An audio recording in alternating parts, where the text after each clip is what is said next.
Asi by sme mali začať tým, čo slovo demokracia znamená. A chcete žiť v demokracii? Chcete? Ste si istí? Lebo podľa prieskumov z nedávnej doby to vyšlo tak, že značná časť mladých ľudí radšej bola ochotná žiť v tej klietke. K pani učiteľke mám určite pozitívny vzťah a vnímam ju ako skutočne veľkú osobnosť, aspoň z môjho pohľadu, pretože naučila nás strašne veľa vecí, čo sa týka vlastne takej občianskej angažovanosti alebo celkovo, čo sa týka kritického myslenia. Prečo sú ochotní mladí ľudia pripustiť návrat autokracie určitým spôsobom? Prečo sa hlásia k autokracii? V tomto musím povedať, že mám zrejme šťastie na študentov, že naozaj na takých uvedomelých mladých ľudí, ktorí jednoducho nie sú tak zaťažení tými predsudkami a stereotypmi. A je to vlastne dôležité práve s mladými ľuďmi pracovať v oblasti týchto tém, lebo častokrát tie témy vlastne spôsobujú také tie rozdiely medzi nami. A práve toto vedie k tej radikalizácii, k nenávistným prejavom, k obmedzovaniu ľudských práv. Lebo my si myslíme, že máme ústavu, druhú hlavu, kde sú zakotvené ľudské práva, tak je všetko v poriadku. My ich síce máme, ale je potrebné sa o nich ďalej starať a tie práva treba doprieť aj ostatným. Si osoba.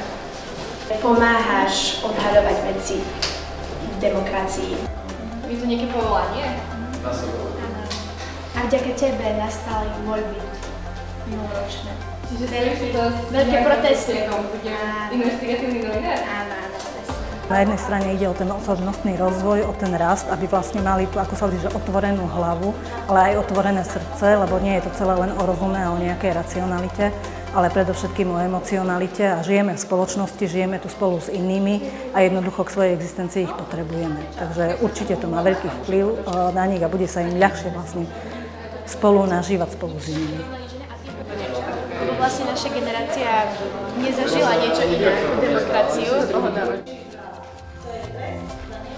No je to veľmi aktívna kolegyňa, je to veľmi cieľavedomá kolegyňa, je to veľmi živá učiteľka, ktorá sa snaží čo najviac pracovať so svojimi žiakmi, snaží sa nejakým spôsobom neustále prepájať to, čo sa deje v škole s tým, čo reálne existuje za múrmi tejto školy a k tomu všetkému vedie aj svojich žiakov. Vďaka nej možno viacerí z nás sa podieľajú na tej vlastne aj participácii, či už je to v tej komunitnej nadácii, alebo nezabudnú na holokaust a s touto tematikou.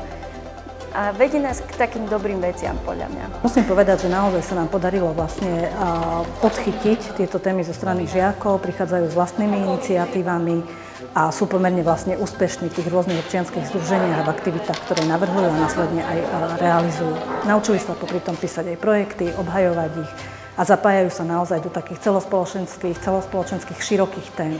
Čiže nebyť proste usilovných študentov a študentov, ktorí chcú na sebe pracovať, ktorí chcú vlastne k niečomu prispieť, asi by to nešlo bez nich.